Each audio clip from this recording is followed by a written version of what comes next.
8 दिन दाढ़ी पर उस्तरा नहीं चलाया, आज जुमातुल मुबारक के दिन उस्तरा चला के मस्जिद की पहली सब में आके बैठ गए। क्या समझते हो अल्लाह सजदा कबूल करेगा?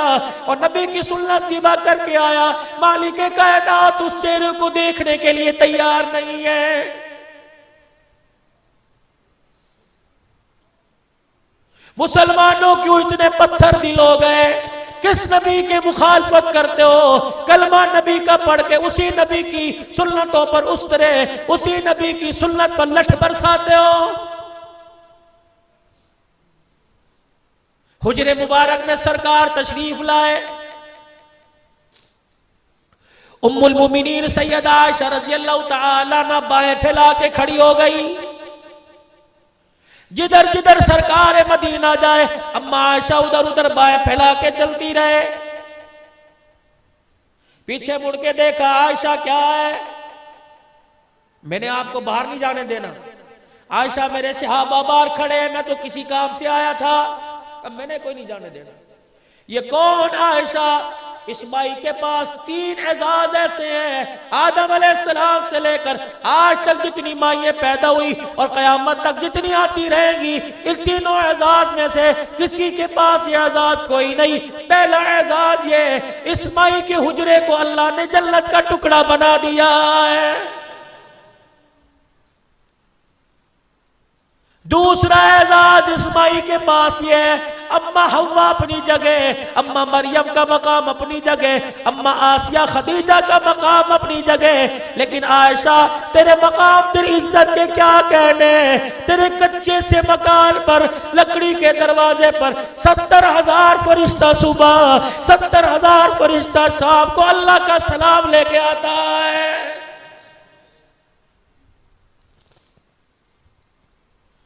किसी माई के पास ये एजाज नहीं जो अम्मा आयशा को, सिद्दीक की बेटी को मिला। ये एजाज क्या है? आदम से लेकर आखिरी नबी तक, ईसा अलैहिस्सलाम तक, किसी नबी ने औरत की गोद में सर रख के जान नहीं दी। आयशा के पास वो गोद है जिस गोद में काली कमली वाला आखिरी वक्त में सर आयशा के सीने पे रख के गया है।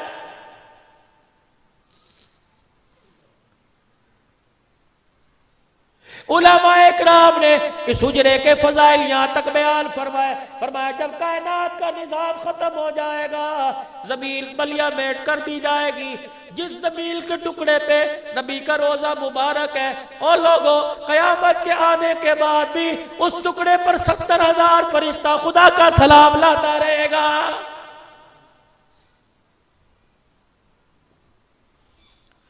इतनी मुकद्दरों वाली, इतनी फजाइल की मालिक की औरत बाएं फैला के खड़ी है। जिधर जिधर हुजूर उधर उधर बाएं।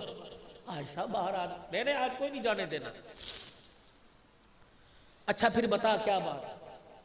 का नाराज तो नहीं होंगे बात कहूं का? क्या बात?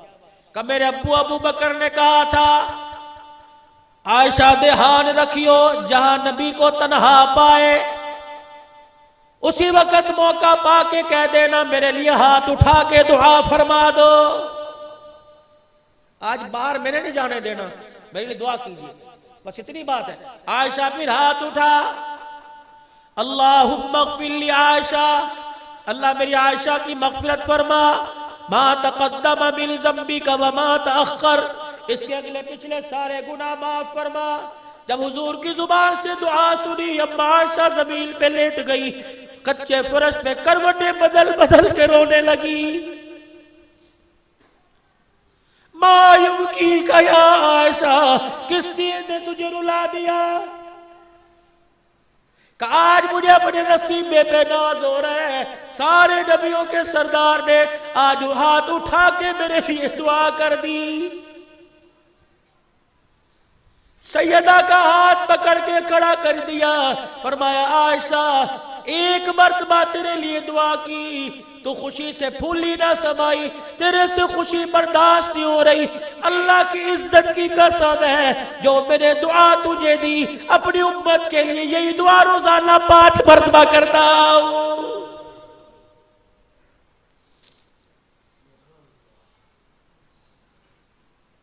तो खुशियों में तेरा नबी तुझे न भूला, गमियों में तुझे न भूला। आज गुजरा वाले की रोशन ख्याली में, जिंदगी की रेल फैल में तो आमना खिलाल को कैसे भूल गया है।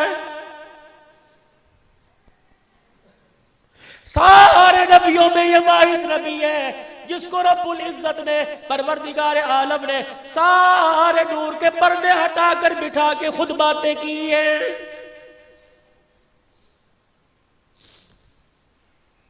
फरमाया आयशा तो मेरी बीवी क्यों नहीं, मैं तुझे एक दुआ याद ना करा दूं। का क्या दुआ? फरमाया आयशा हाथ उठा, जब भी मौका मिले इस दुआ को याद कर लिया कर, इस दुआ को पढ़ लिया कर। अल्लाहुम्मा हासिबनी हिसाबन यसीरा, या अल्लाह क़यामत के दिन मेरा हिसाब आसान कर देना। कमली वाले हिसाब आसाल क्या होगा? फरमाया गुनाहगार को गुनाहों के रजिस्टर के साथ अल्लाह के सामने लाया जाएगा।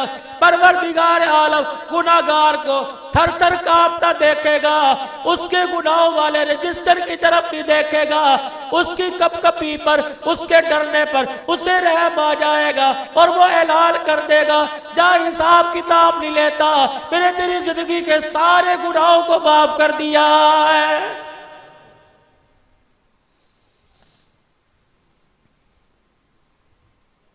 उसे राजी करने के लिए कोई सिफारिशी बना लीजिए। मैं अल खैर मस्जिद में हर साल जुमा देता हूं। मौलाना अफजल साहब से ताल्लुक है, भाई यूसुफ और इसके घराने, इसके वाली से, वालदा से, इनके दादा जान से, हाजी कब्बो साहब से मेरा बड़ा प्यारा ताल्लुक है। अपने बच्चों की तरह, ये अपने भाइयों की तरह समझते हैं। मैं जब भी गुजरा वाले में वक्त दूं इसे फोन करता हूं, यार या फलानी जगह है, कौन है? और दुनिया का भी यही दस्तूर है, आपको मेरे हाफिजाबाद आना हो, मेरे पीर महल आना हो, मुझे फोन करेंगे, सिद्दीकी साहब मैंने फला के पास आना है, मुझे ये काम है, आपका जानने वाला है, चलो आप साथ चलोगे, मेरे काम में आसानी हो जाएगी। माफ तो मालिक कायनात ने करना है, जजा सजा के फैसले उसने करने हैं। अकेले जाओगे उसे गुस्सा आएगा, अपना हाथ उसके नबी के हाथ में दे दो, कमली वाला लेके जाएगा।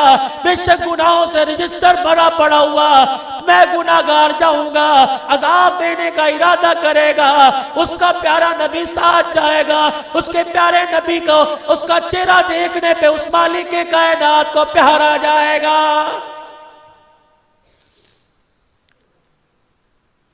हुजूर से ताल्लुक बनाने का तरीका क्या है?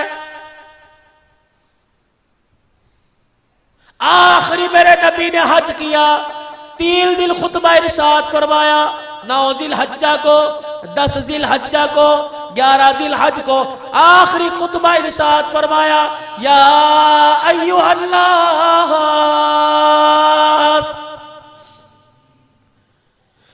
असा अल्लाह तुल्कूनी बादा आमी हाजा। ओ लोगों मेरा दीदार कर लो, आइंदा साल अरफात का मैदान नजर आएगा, बिना नजर आएगा, कमली वाला नजर नहीं आएगा। ओ लोगों जाते हुए अपने सीने की अमानत तुम्हारी झोली में डाल के जा रहा हूं, अगर मेरे से ताल्लुक मजबूत बनाना है, इस अमानत को संभाल के रखना। कयामत का दिन होगा, माल की वजह से नहीं पहचाना जाएगा, इस अमानत की वजह से पहचाना जाएगा। और लोगों आप मेरे से इज्जत में मोतबर हो, बड़े हो, बुजुर्ग हो, दरखास्त करता हूँ घर जाकर इस अमानत को तलाश करना। मैं तो अमानत को तलाश करता करता गुजरा वाले आ गया, 2 दिन पहले पिशावर था, 4 दिन पहले डेरा इस्माइल खां में बैठा था। ओ लोगों मैं इस अमानत को तलाश करता रहा, यह अमानत मुझे किसी की गोद में नजर नहीं आई है।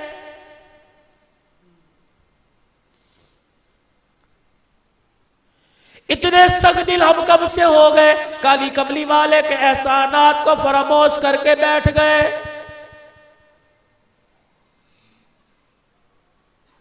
ये जो इतनी खैर वाली उम्मत थी, ये तो इतनी अजमत वाली उम्मत थी। आज हम अपनी मसले हल करवाने के लिए इस्लामाबाद जा रहे हैं। रब्बे कायनात की कसम है, जंगल के जानवर अपना मसला बताने के लिए इस कलमा पढ़ने वाले के कदमों में आया करते थे। हजरत इमाम ज़ैनुल आबिदीन, हजरत हुसैन का बेटा, आगे इनका बेटा इमाम बाकर रहमतुल्लाह अलैह, कहते हैं जब से मेरा बाप करबला के मैदान से होके आया, मेरे बाप ने हंसना ही छोड़ दिया। ये वही शख्स है इमाम ज़ैनुल आबिदीन, फरमाते हैं लोगों काली दाढ़ी लेके गया था। जब मैंने करबला में अपने बाप के सर को नेज़े की एड़ी पे देखा, इतना सदमा आया, मेरी काली दाढ़ी सफेद हो गई। उलमा इकराम ने लिखा है जब तक इमाम ज़ैनुल आबिदीन जिंदा रहा, हुसैन की शहादत के बाद, बाप की शहादत के बाद किसी ने इमाम ज़ैनुल आबिदीन को हंसता नहीं देखा। फरमाया लोगों हंसने को दिल करता है, मेरा सारा खानदान करबला में कटा हुआ नजर आ जाता है। ये वाहिद जवान है जवानी में जिसके हाथ में लाठी आ गई। किसी ने कहा ज़ैनुल आबिदीन 18 से 30 साल की तेरी उम्र है, लाठी तूने क्यों पकड़ ली? फरमाया जो मंजर मैं देख के आया, मैं तो लाठी लेके चलता हूँ। रब्बे कायनात की कसम है, अगर वो मंजर तू देख लेता तो लाठी लेके भी ना चलता।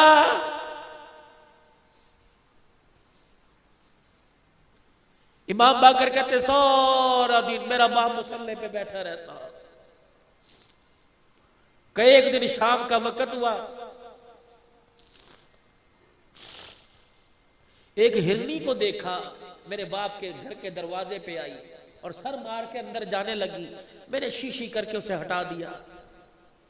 का फिर थोड़ी दूर गई, फिर आ गई, फिर थोड़ी दूर गई, फिर आ गई। मैंने कहा बात कुछ और है। कहने लगे मैं जरा घर के दरवाजे से 2 कदम पीछे हट के खड़ा हो गया। हिरनी ने मौका पाया, छलांग लगाई, मेरे बाप के मुसल्ले पे जाके खड़ी हो गई।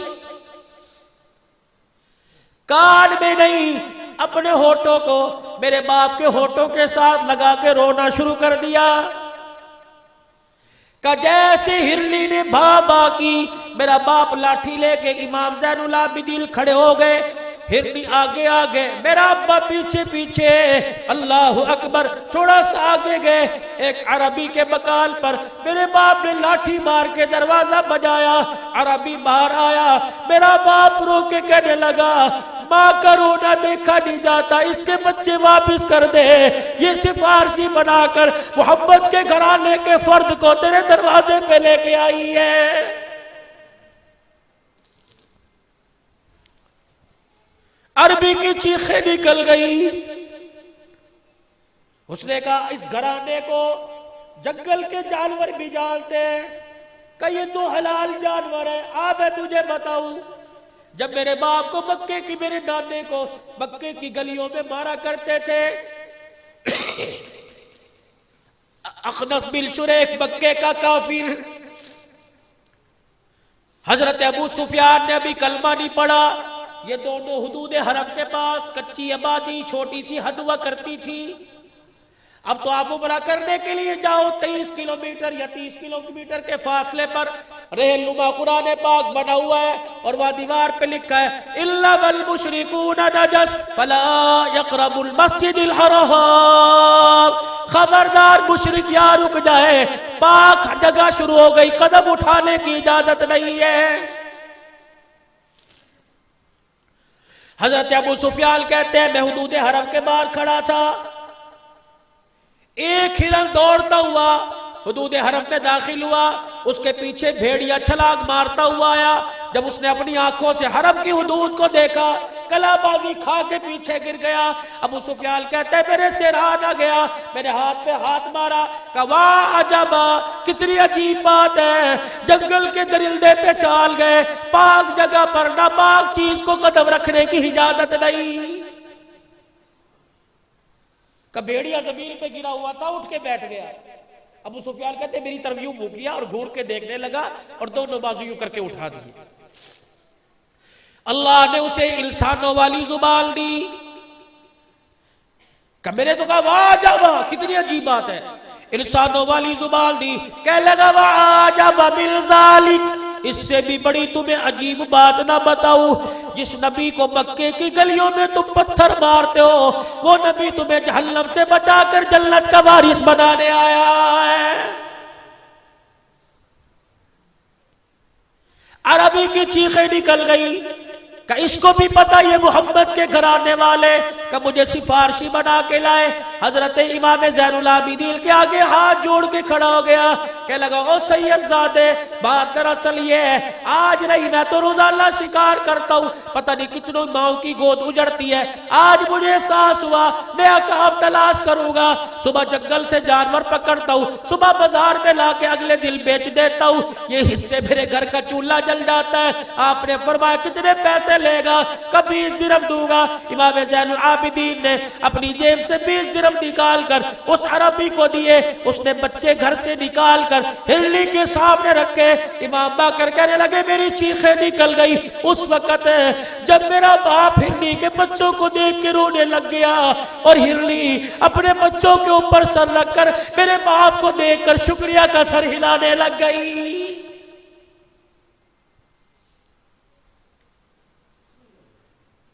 जिस कलमा पढ़ने वाले ने जानवरों के फैसले किए हो, आज उस कलमा पढ़ने वाले का जानवर फैसला कर रहे हैं। ओ लोगों बताओ इससे बड़ी कयामत कब आएगी?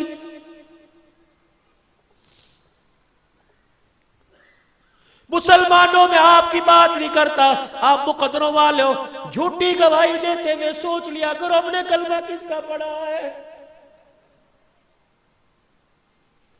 चोर की जमानत कराने के लिए, मुचल के देने के लिए घर के कागज हाथ में पकड़ने से पहले सोच लिया करो हमारा नबी कौन है।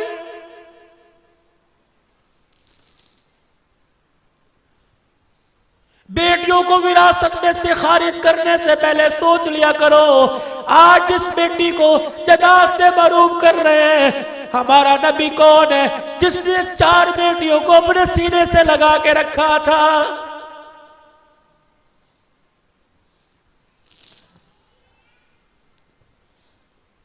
आज माँ बाप को बोझ समझने से पहले सोच लिया करो उस नबी की उम्मती है जो मुसल्ले पे खड़ा होकर रोने लग गया। साहबा कहने लगे नमाज पढ़ाने का वक्त है, क्यों रो रहे हो? अपने हुजरे का पर्दा देख के कहने लगे ओ लोगों, ईशा की नमाज के मुसल्ले पर आज मैं मोहम्मद को मेरी माँ याद आ गई है।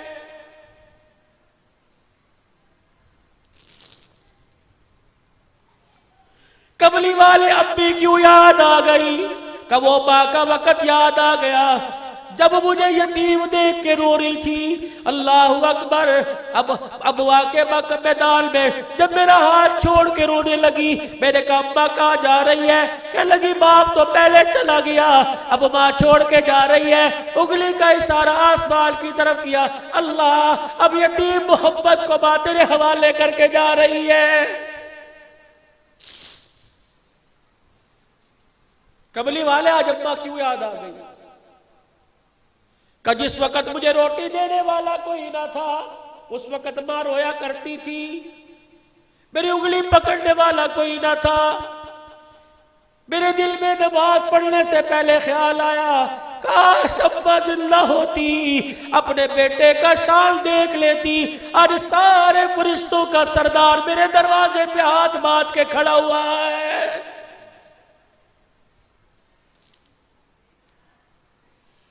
माँ बाप को बोझ समझने से पहले जरा मदीने की ठंडी हवाओं का नजारा कर लिया करो।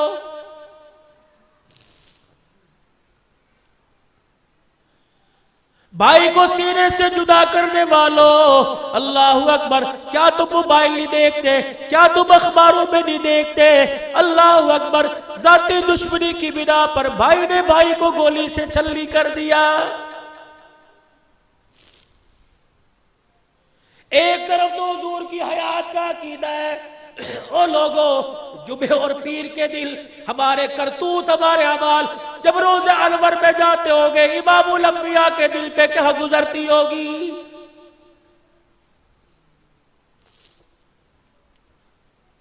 आज सारा मजमा अल्लाह से माफी मांग ले और सिद्ध के दिल से सच्चे सुच्ची नियत करके अल्लाह के दरबार में यूं कह दे, या अल्लाह मेरी तौबा,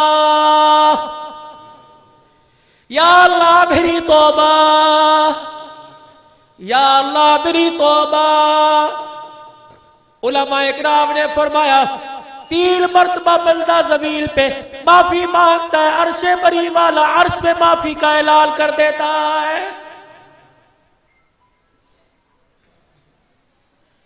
मेरा दिल चाहता है आज जुमे की नमाज पढ़ के घर जाने से पहले कब्रिस्तान चले जाना, माँ की कब्र पर, बाप की कब्र पर, भाई की कब्र पर, अजीज की कब्र पर, पीर की कब्र पर, उस्ताद की कब्र पर जाके खड़े हो जाना, कुरान पढ़ के कह देना, तुम अल्लाह वाले हो, तुम्हारे कदमों के नीचे अल्लाह ने जन्नत रख दी।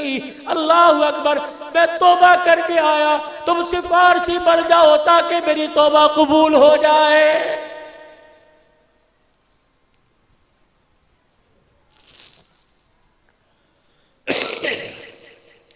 एक गुजारिश आपसे और करूंगा, करनी तो आपने अपनी मर्जी है। पता लगा कब्रिस्तान में, बीच कब्रिस्तान में अब्बा की या इस कोने में अम्मी की कब्र है, जब कब्रिस्तान के अंदर जाओ, गुजरते हुए जाओ, और लोगों ऐसी कब्रों को देखते जाया करो जिन कब्रों के ऊपर पट्टी पूरी कोई नहीं, उस कब्र के पास खड़े होके एक मरतबा कुल अल्लाह पढ़ लिया करो और समझ जाया करो इसके पीछे हाथ उठाने वाला कोई नहीं।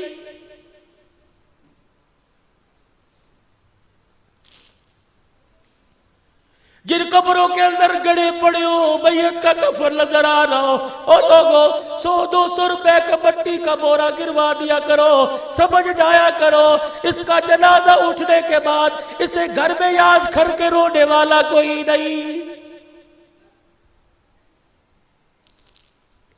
ताल्लुक वालों के जनाजे में जाते हो, उस जनाजे में शौक से जाया करो जिसके जनाजे में 4 आदमी हो, 150 आदमी हो, बढ़ बढ़ के कंधा दिया करो और जनाजे को कंधा दे के पूछ लिया करो, इतना मजलूमाना जनाजा जा रहा है, क्या तेरे वारसों में से कंधा देने वाला कोई नहीं।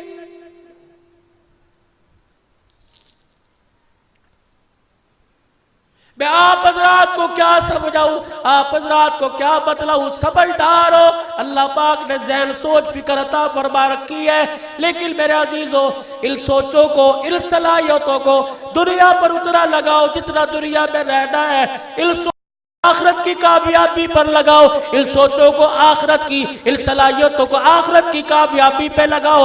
यकीन जानो अगर तेरी सोच पर तेरा कदम अल्लाह के रास्ते में, अल्लाह के हासिल करने में, उसके नबी की मोहब्बत को हासिल करने में तेरा कदम उठ गया, ये कदम निजात के लिए काफी बन जाएगा।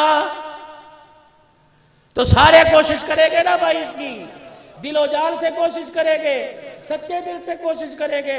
रायविड का इज्तिमा आ रहा है, ये देवबंदियों का नहीं है, ये बरेलियों का इज्तिमा नहीं है, ये नबी की उम्मत का इज्तिमा है। सारे जाना यहाँ मेरे अजीजों, बाजार, दुकान और मुल्क की हालात के बारे में सोचा नहीं जाएगा, यहाँ बैठ के सोचा जाएगा कि किसी तरह मैं भी कामयाब हो जाऊं, हर कलमा पढ़ने वाला कामयाब हो जाए। इसके लिए कोशिश करोगे ना मेरे भाइयों, अल्लाह ताला भाई मोहम्मद यूसुफ साहब, मौला अफजल साहब की अल्लाह इस काविश को, कोशिश को कबूल फरमाए और आपको भी खुश रखे, मुझे भी यहाँ आने की